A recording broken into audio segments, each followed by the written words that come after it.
Hey, what's up? John Sonmez here from SimpleProgrammer.com. I got a question today, an interesting question, fitness related, diet related here. It is about fasting and chewing gum. So, that's pretty interesting. What do those two things have to do with each other? Well, I'll tell you. So the question was basically, will chewing gum mess with my fasting?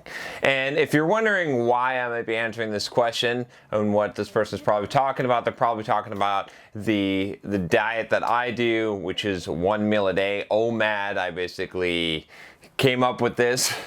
And I do it. You can check out the video, that's what I'm pointing out here, where I talk about why I do 1 meal a day. And I've been doing it for about like 3 years now. So, and you can see, obviously, I have not lost muscle and I'm pretty lean. So it works out pretty well. I'm about 6'3", 220, maybe 222 right now. So, you know, I'm not losing muscle with my fasting, with eating only 1 meal a day, and I'm not eating ridiculous amounts of food as well. But you can check out the videos, and you can check out, actually, if you're interested in this kind of stuff, check out my whole playlist on fitness videos. For those of you that are new to the channel, just checking out this video, whatever.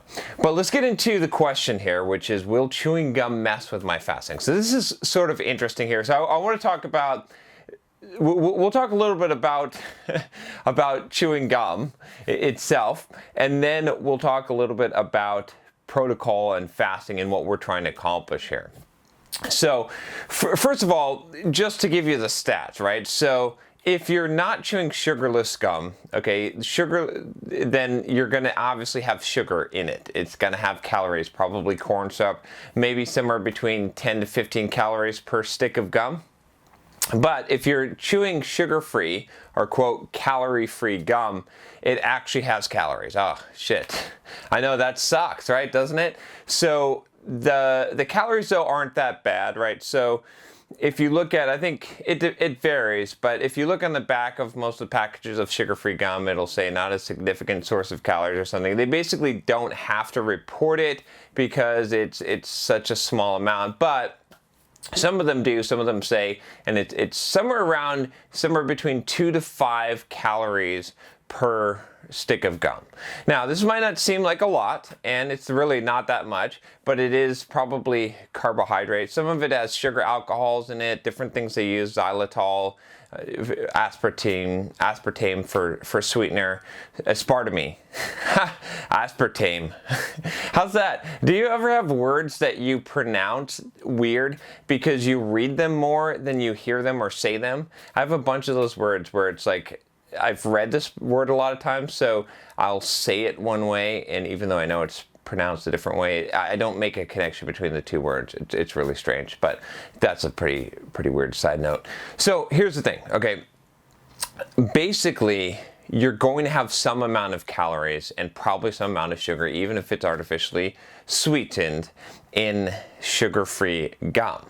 Now, for the most part, this isn't going to matter, but I don't know about you, but I don't just take a pack of gum and like eat one little tiny piece, right? I pull out like 5 pieces of gum and shove them in my mouth. So if it's 5 calories and 5 pieces, that's 25 calories. Again, not a huge amount, not going to get fat from chewing gum, but I know some people that, and I have done this before, maybe, okay, which they eat like a whole pack of gum in a day or at a time, or more than 1 pack of gum when they're really hungry. And so you're you're actually eating gum at that point. You're not chewing gum, you're eating gum. Okay, so if you eat a whole pack of gum, if you eat like 10 sticks of gum and they're 5 calories each, now you're talking 50 calories. So, I mean, you could maybe eat 50 or 100 calories of gum.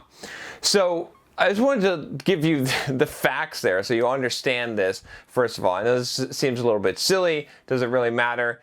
So let's get into, does it really matter? It depends on what we're trying to do, and it depends on psychologically what are you accomplishing here. So from a physiological standpoint, what are we trying to do when we're trying to do a 1 meal a day, or we're trying to do fasting?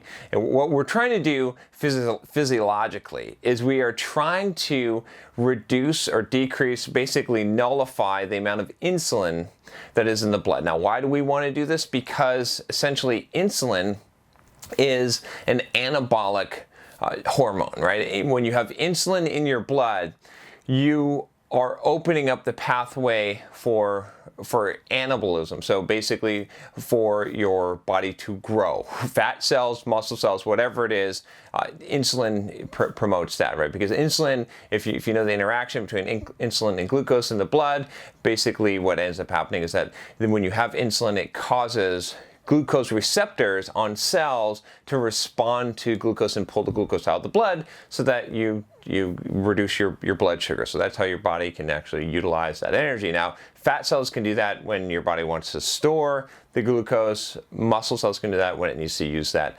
immediately. So that's primarily what we're trying to do when we're fasting as far as weight loss. And the problem with having insulin is that your body can only be in an anabolic or a catabolic state at a given time. That's why you can't gain muscle and lose fat at the same exact time, but you can do it within a period of times, let's say 24 hours. So you can actually do that, and that's what I do with my diet. So with that said, let's think about this, okay? If you chew some gum and you eat enough calories and you have enough sugar that it causes an insulin spike, it is going to slow down that process of the fat loss, of the catabolic response of your body of breaking down the triglycerides, which is what is stored in your fat cells.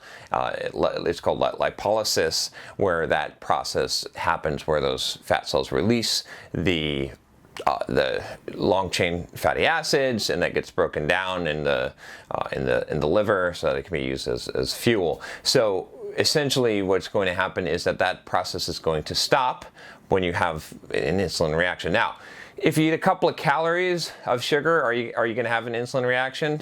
Different people will debate on this. The best thing to do is really test on yourself. It's probably, in all reality, not going to make much of a difference. And even if it does spike your insulin, how long is it going to spike it? Like maybe like a few minutes. It's probably not going to make much of a difference. And you're probably going to be burning up those calories, especially if you're chewing. So I don't think it's going to make a huge difference from that perspective, right? That it just doesn't make sense. But again, I would be cautious of chewing a whole bunch of gum, right? I mean, if you have a piece of gum or something, or 2 pieces of gum, big while you're fasting, big deal. Not a huge deal. If it is going to get you through it, right? This is where we're sort of overlapping into the psychological aspect of this. If it's going to get you through it and make it bearable for you, then yes. Now, there's some debate. Some people have said that artificial sweeteners do cause an insulin response. It's very easy to test this for yourself. All you have to do is try an artificial sweetener, a decent amount of it, and then get one of those blood glucose meters. You just prick your finger and you check your blood and you see what your glucose is after you've consumed that, maybe like an hour afterwards. So I test my blood sugar every once in a while especially when I'm doing some experiments, and you can see if you're sensitive to that or not, because if you have a rise in blood sugar from that, then you probably are. That probably indicates that you are having an insulin release as well, because when blood sugar goes up, insulin goes up as well. So that's kind of the gist of it. So again, I would say that I really wouldn't worry about it, but I'm telling you this because if you are eating a pack of gum, you may be sabotaging your efforts to some degree. Again, it's probably not going to make much of a difference in the long run anyway, because you're going to be spending most of the time in the fasted state. The other second thing that's going to happen in the fasted state is that we should have the autophagy of cells, right? There's a few different things that happen biologically through being fasted, and I really don't think that chewing some gum is going to interrupt that for the most part, right? It might slightly mess with your results. You could test it out and see. But now let's talk about the psychological aspect of this. I've talked about this a lot before, and I basically came down to the same answer that I'm going to give you here, which is that psychologically, if you have created rules for yourself, if you violate those rules, then you are more likely to go further over the line, right? So what you have to really decide is what are the rules that you're going to play by. So if you say, I'm going to allow myself to have 2 or 3 pieces of gum while I'm fasting, if you're doing a fast, that's fine because you have said that, and then now you have to adhere to that, okay? But if you say, no, I don't want to have any sweetness, and this is one of the things that I'm kind of experimenting with now, is I found if I have any kind of sweetness, it makes things more difficult, and I believe that there's some kind of connection here. I can't prove this between having some kind of artificial sugar or sweetener or anything and having fat loss. I believe that there's a connection there, and also more likely to binge and more. So if you can be totally bland diet, not having any kind of sweetness at all, I think that's actually a benefit. But you have to make your own rule, and you have to decide, and you have to stick to whatever you decide, because if you don't stick to that, that's when you're going to have problems. So if you're trying to adhere, compliance, 100% compliance is very important, but you can decide what those rules are. So if you say, hey, I can have some coffee and I can have some creamer in the coffee in the morning, right? I put a little heavy cream sometimes in my coffee, just like a tiny bit, because it's not going to raise insulin because it's just fat, okay?